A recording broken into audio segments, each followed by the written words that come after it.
பாயம்புலி படத்தை வந்து திரையிடக்கூடாது அப்படின்னு சொல்லி லிங்கா டிஸ்ட்ரிபியூட்டர் சிங்காரவேலன் வந்து ஒவ்வொரு தேட்டருக்கும் வாட்ஸ்அப்பில் மெசேஜ் அனுப்பிட்டுருக்காரு, வாய்ஸ் ரெக்கார்டிங். அதாவது இந்த மாதிரி இப்போ தேட்டரில் படத்தை திரையிட்டால் நாங்கள் வந்து தடுப்போம், குண்டர்களை வச்சு அடிப்போம் அப்படின்னு எங்களுக்கும் மெசேஜ் வந்துச்சு. இதை வந்து நாங்கள் முதல்ல வந்து ரொம்ப சீரியஸாக எடுத்துக்கல, சரி இவர் ஏதோ சொல்கிறாருன்னு. முந்தா நேற்று வந்து திருச்சியில் 2 தேட்டரில் ஒரு 50 பேரை கூட்டிகிட்டு போய் இந்த மாதிரி பிரச்சனை பண்ணியிருக்காரு, இது மாதிரி மிரட்டுறாரு. அது இல்லாமல் இப்போ எல்லா தேட்டருக்குமே இந்த மாதிரி பண்ணிகிட்ருக்காங்க. ஸோ அதை வந்து தடுக்கணும்.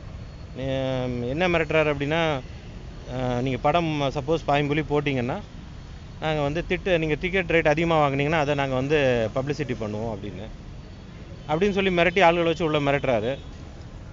நாங்கள் என்ன சொல்ல வரோம்னா, டிக்கெட் அதிகமாக வாங்கினாங்க நீங்கள் போலீஸ் ஸ்டேஷனில் கம்ப்ளைண்ட் கொடுங்க, இல்லை அப்படின்னா நீங்கள் அங்கே உள்ள அதுக்குள்ள அதிகாரிகளை பாருங்கள். நீங்களே உள்ளே இறங்கி பிரச்சனை பண்ணிங்கன்னா நாளைக்கு சட்டம் ஒழுங்கு உள்ளே போகும், ரசிகர்களுக்கு ப்ராப்ளம் வரும், பொதுமக்களுக்கு ப்ராப்ளம் வரும்.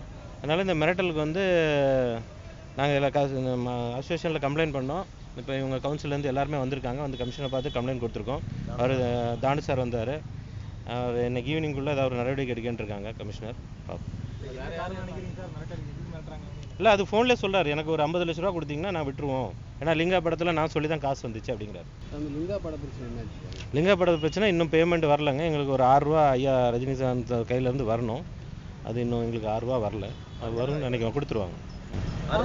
6 கோடி ரூபா அதான் 12 ரூபா தரேன்னு ஒத்துக்கிட்டாரு.